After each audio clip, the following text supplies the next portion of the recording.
ئەمیری کۆمەڵی ئیسلامی بەیاوەری شاندێکی سەرکردایەتی قەزای ڕەواندزی بەسەرکردەوە. مامۆستا عەلی باپیر ئەمیری کۆمەڵی ئیسلامی کوردستان بەیاوەری شاندێکی سەرکردایەتی گەیشتە قەزای ڕەواندز.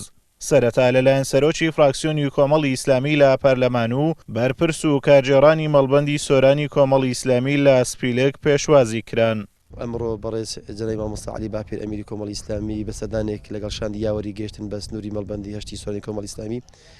ئێمە وەکو مەڵبەند خۆشحاڵین بەم سەردانە کە ئەم سەردانی مامۆستا پێکهاتە بوو لە بەسەرکردنەوە و سەردانی قایمقامی ڕەواندز و ناحیەی وەرتێ کە ئەم جۆرە سەردانانە بۆ ئەم شوێنانە ماناو واتای خۆی هەیە و زۆر سوپاسی ئەم خەڵکی ئەم دەڤەر ئەکەین کە زۆر بە خۆشحاڵیەوە بە خزمەتەوە پێشوازیان کرد لە جەنابی مامۆستا وەفدی یاوەری.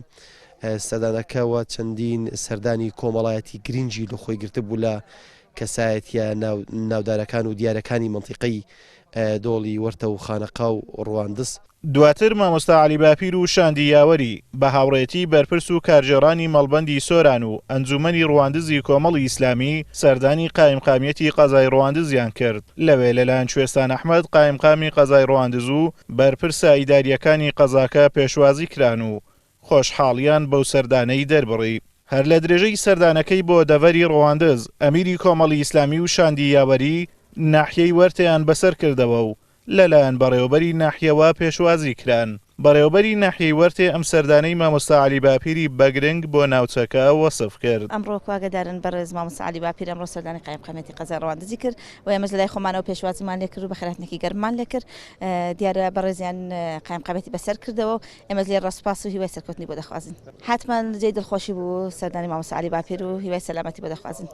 ئەمڕۆ دیارە لە میانەی سەردانەکەی مامۆستا عەلی باپیر کە سەردانی ناحیەی وەرتی کرد ئێمەش بە خۆشحاڵیەوە پێشوازیمان لێ کرد و وەکو دام و دەستگاکانی حکوومەتی هەرێمی کوردستان لە پێشوازی جەنابیاندا بووین و ئێمە بە باشە زانین کەوا ئەم سەردانانە بەردەوام بن نەک لەسەر ئاستی ئەوەی لەسەر ئاستی بەرز و ئەوانە کەوا ببێتە مایەی خۆشحاڵی و هەروە مایەی ئاشبنەوەی گشتلایەنەکانی سیاسی و هەروەها بەرەو یەکڕیزی و تەبایی و هەروەها ڕێخستنەوەی نێوماڵی کورد و هەر لە درێژەی بەسەرکردنەوەی دەڤەرەکە مامۆستا عەلی باپیر و وەفدی هاوڕێی سەردانی دۆڵی خانەقایان کرد و ژمارەیەک مامۆستای ئاینی و ڕیشسپی و پیاوماقۆڵی بەسەر کردەوە.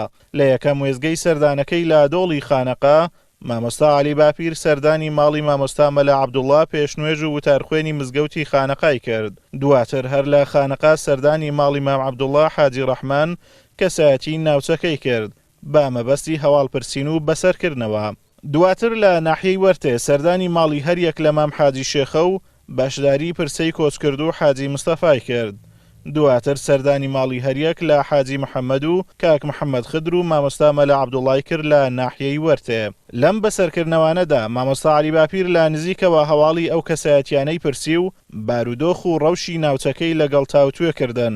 جێگەی ئاماژەیە لە یەکەم وێزگەی سەردانەکەی بۆ ناوچەکە مامۆستا عەلی باپیر لە گوندی کەڵەشین بەشداری لە پرسەی کۆچکرد و عومەر ئاغای سورچی سەرۆکی عاشیرەتی سورچی و سەرۆکی پارتی پارێزگارانی دموکراتی کوردستانی کرد. لەوێش لەلایەن بنەماڵەی کۆچکرد و بە گەرمی پێشوازی کران. هەروەک سوپاسی هاوخەمی مامۆستا و کۆمەڵی ئیسلامیان کرد بۆ بەشداریان لە پرسەی عومەر ئاغای سورچی. ئازاد ئۆمەراوی کەناڵی ئاسمانی پەیام ناحیەی وەرتێ.